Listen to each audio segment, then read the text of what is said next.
I'm JD. Welcome to my channel. Again, please subscribe if you can. It helps the channel, and please hit like if you can. Thanks a lot. So what I have here today is a watch from Wayne, and Wayne lives in the U.S. and nice guy and nice watch. So this is a bar over crown case, which is highly sought after. These cases are quite a they're a novelty. They're highly sought after, and you don't pull the crown out on these because they're lever set and they're railroad grade. And this watch here is a Hamilton, and it is a gorgeous watch. Let me just take the back off for a second. Here it is here. It's a Hamilton watch. So I think everything in this watch is good with one problem.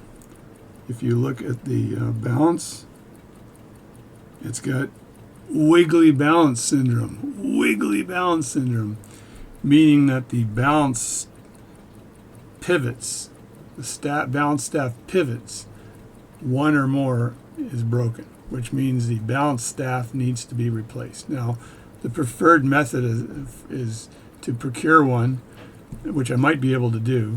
The tougher method, which takes around 4 hours, is to make one. If I can't procure one, I can make one, but I'll first see if I can procure one. But other than that, the watch looks like it's in brilliant condition.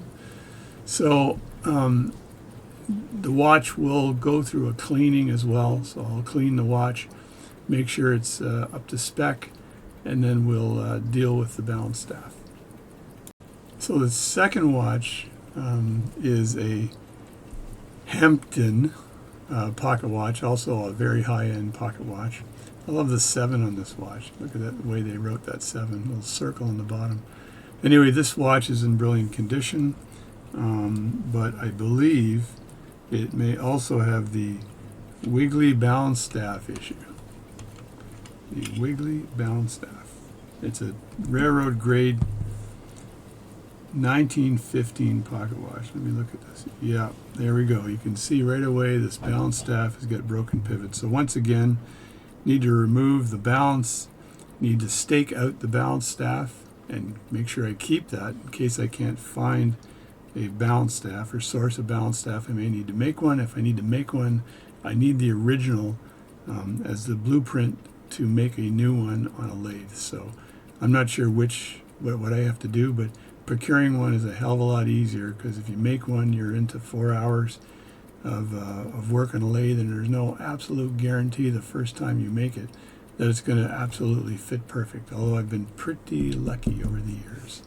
So that's it. That's the two watches that I'm going to be working on. Let me put them side by side. And there they are. Amazing watches, amazing movements, and I think we can get these back running again. So thanks for watching my channel. Please subscribe and hit like, and I'll see you later.